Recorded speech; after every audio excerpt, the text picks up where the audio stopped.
నిషేధిత భూములకు సంబంధించిన అంశం మళ్ళొకసారి చర్చకు వచ్చింది. సో తెలంగాణ రాష్ట్రం మీకు ప్రాబిటెడ్ ల్యాండ్స్ ఉంటాయి కదా. ఆ నిషేధిత జాబితాలో భూములు మొత్తం పెట్టేస్తున్నారు, రైతాంగం మొత్తం ఆగమైందని చెప్పేసి కొన్ని వార్తలు వచ్చినాయి కదా. అట్లా గాబరా పడాల్సిన అవసరం లేదు, భయపడాల్సిన అవసరం లేదు. నిషేధిత భూమిలో ఏ ఒక్క సెంటు భూమి కూడా పెట్టలేము నిషేధిత జాబితాలో. అట్లా తప్పుడు వార్తలు ప్రచారం చేయొద్దని చెప్పేసి అయితే రెవెన్యూ శాఖ మంత్రి పొంగులేటి శ్రీనివాసరెడ్డి నిన్న స్పష్టం చేసిండు. 22A పేరిట అసలు ఎవరికి అన్యాయం జరగదంటుండు.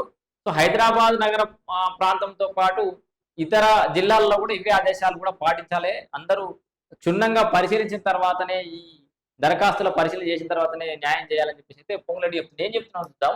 ఒక్క సెంటు భూమి కూడా నిషేధిత జాబితాలో చేర్చలేదంటుండు రెవెన్యూ శాఖ మంత్రి పొంగులేటి శ్రీనివాసరెడ్డి. ఏ ఒక్క అర్హుడికి కూడా 22A పేరిట భూముల పేరిట అన్యాయం జరగదని, కొత్తగా ఒక్క సెంటు భూమిని కూడా నిషిద్ధ జాబితాలో చేర్చలేదని రాష్ట్ర రెవెన్యూ హౌసింగ్ శాఖ మంత్రి పొంగులేటి శ్రీనివాసరెడ్డి స్పష్టం చేసింది.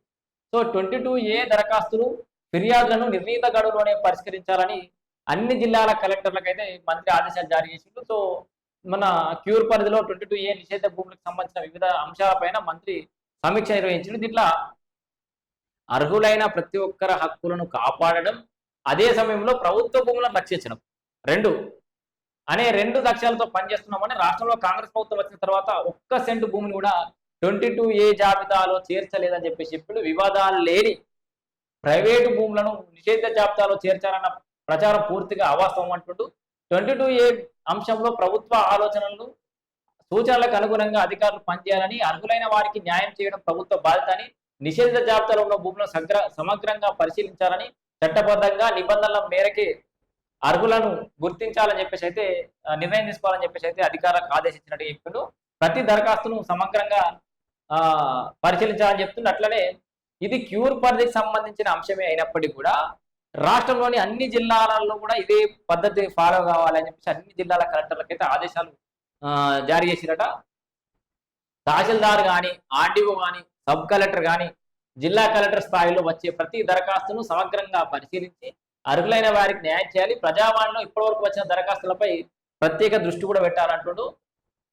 22A భూములకు సంబంధించిన వివాదాల పరిష్కారానికి హైకోర్టు నిర్దేశించిన 45 రోజుల గడువులోగా అన్ని ప్రక్రియను పూర్తి చేసి తుది నిర్ణయం తీసుకోవాలంటుంది. సో అర్థమైందా? 22A భూములకు సంబంధించి ఎప్పుడు 45 రోజుల టైం బాండ్ విధించింది కోర్టు. 45 రోజులలో ఈ 22Aకి సంబంధించిన వివాదాలను పరిష్కరించాలి. ఇక ఆ తర్వాత నిషేధిత జాబితాలు ఎన్ని ఉన్నాయి అనేది కూడా ప్రభుత్వం లెక్క బయట పెట్టాలి. సో అని మంత్రి దిశానిర్దేశం చేశారు. ఈ సమీక్షలో చాలా మంది అయితే పాల్గొన్నారు. సో 22A పేరిట ఎవరికి కూడా ఇబ్బంది కలగదని చెప్పేసి మంత్రి అయితే హామీ